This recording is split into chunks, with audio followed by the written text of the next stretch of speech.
En Amérique, tout le monde boit de l'eau avec les 3/4 du verre rempli de glaçons. Maintenant, ce que je dis ne va pas être très apprécié. Vous buvez de l'eau à plus ou moins 4 degrés.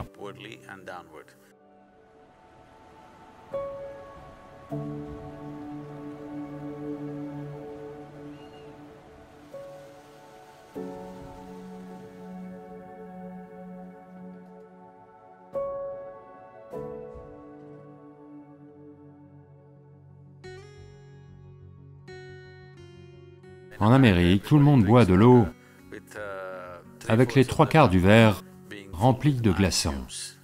Maintenant, ce que je dis ne va pas être très apprécié.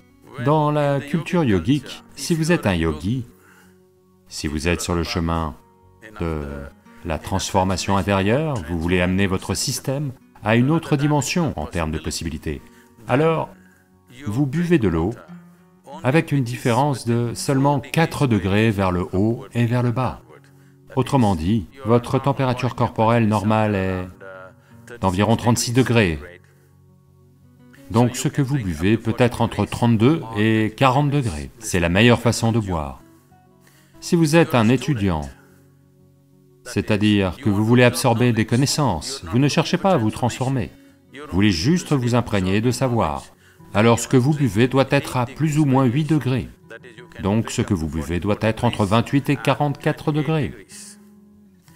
Si vous êtes dans une situation de famille et que la transformation ou le savoir ne vous intéresse pas, vous voulez juste vous occuper de votre femme, de vos enfants et de votre mari, c'est tout ce qui compte pour vous, alors ce que vous buvez peut être à plus ou moins 12 degrés.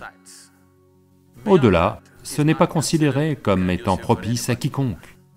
Donc il est impopulaire de dire une telle chose, mais il est important que ce que vous consommiez soit suffisamment proche de votre température corporelle, pas trop éloigné de celle-ci, parce que ça va perturber la façon dont l'eau se comporte dans le système si l'on consomme de l'eau ou n'importe quelle substance dont la température est très éloignée de la température du corps. Je sais que ceux qui adorent les glaces vont me crier dessus maintenant.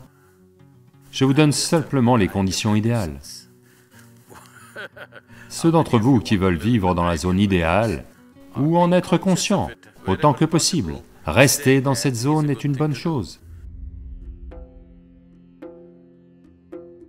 Si vous n'avez pas soif, si vous ne buvez pas d'eau, rien ne se passera, vous irez bien.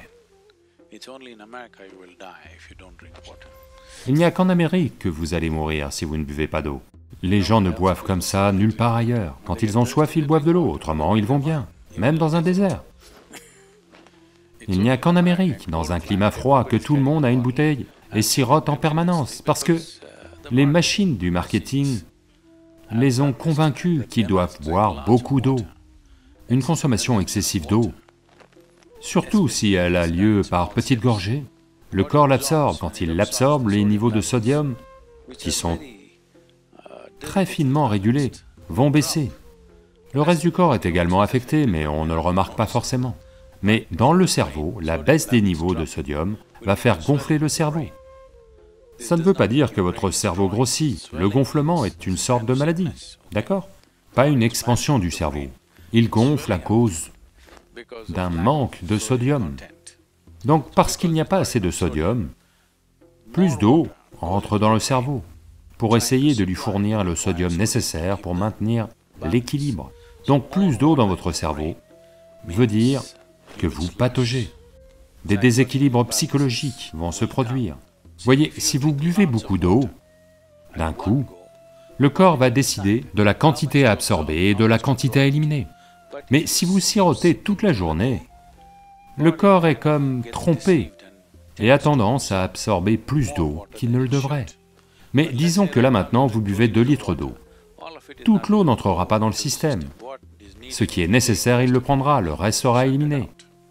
Personne n'a besoin de boire de l'eau simplement parce que vous pensez que c'est une bonne chose.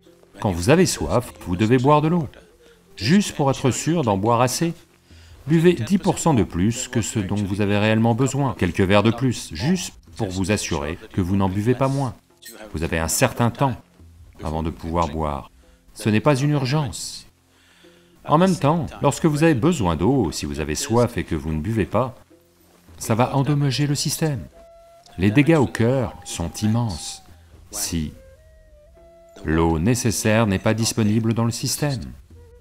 Mais quand je parle d'eau, il ne s'agit pas seulement de l'eau à boire.